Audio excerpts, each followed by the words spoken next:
রুদ্র, তুমি আকাশের ঠিকানায় চিঠি লিখতে বলেছিলে। তুমি কি এখন আকাশ জুড়ে থাকো? তুমি আকাশে উড়ে বেড়াও তুলোর মতো, পাখির মতো? তুমি এই জগৎ সংসার ছেড়ে আকাশে চলে গেছো। তুমি আসলে বেঁচেই গেছো রুদ্র। আচ্ছা, তোমার কি পাখি হয়ে উড়ে ফিরে আসতে ইচ্ছে করে না? তোমার সেই ইন্দিরা রোডের বাড়িতে আবার সেই নীলক্ষেত, শাহবাগ, পরিবাগ, লালবাগ চষে বেড়াতে ইচ্ছে তোমার হয় না? এ আমি বিশ্বাস করি না। ইচ্ছে ঠিকই হয়, পারো না। অথচ একসময় যা ইচ্ছে হতো তোমার তাই করতে। ইচ্ছে যদি হতো সারা রাত না ঘুমিয়ে গল্প করতে, করতে। ইচ্ছে যদি হতো সারা দিন পথে পথে হাঁটতে, হাঁটতে। কে তোমাকে বাধা দিত? জীবন তোমার হাতের মুঠোয় ছিল।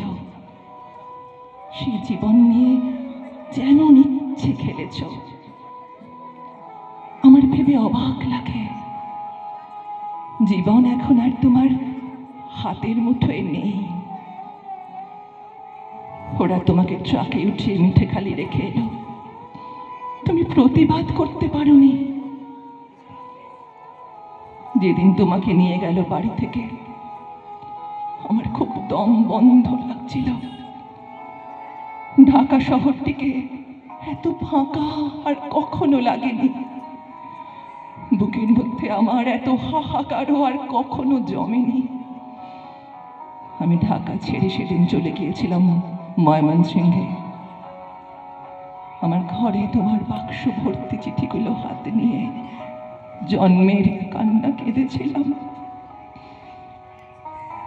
আমাদের বিচ্ছেদ ছিল 4 বছরের। এত বছর পরও তুমি কি গভীর করে বুকের মধ্যে রয়ে গিয়েছিলে, সেদিন আমি টের পেয়েছি।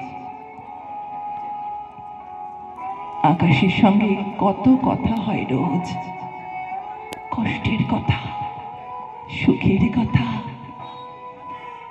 একদিন আকাশ ভরা জ্যোৎস্নায় গা ভেসে যাচ্ছিল আমাদের।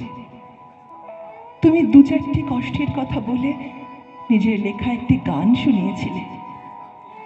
ভালো আছি, ভালো থেকো, আকাশের ঠিকানায় চিঠি লেখো। অনেক দিন ইচ্ছে তোমাকে একটা চিঠি লিখি। তুমি পাবে তো এই চিঠি? আমাকে সকাল বলে ডাকতে তুমি। কত কাল ওই ডাক শুনি না। তুমি কি আকাশ থেকে সকাল, আমার সকাল বলে মাঝে মাঝে ডাকো, নাকি আমি ভুল শুনি? তুমি ভালো থেকো,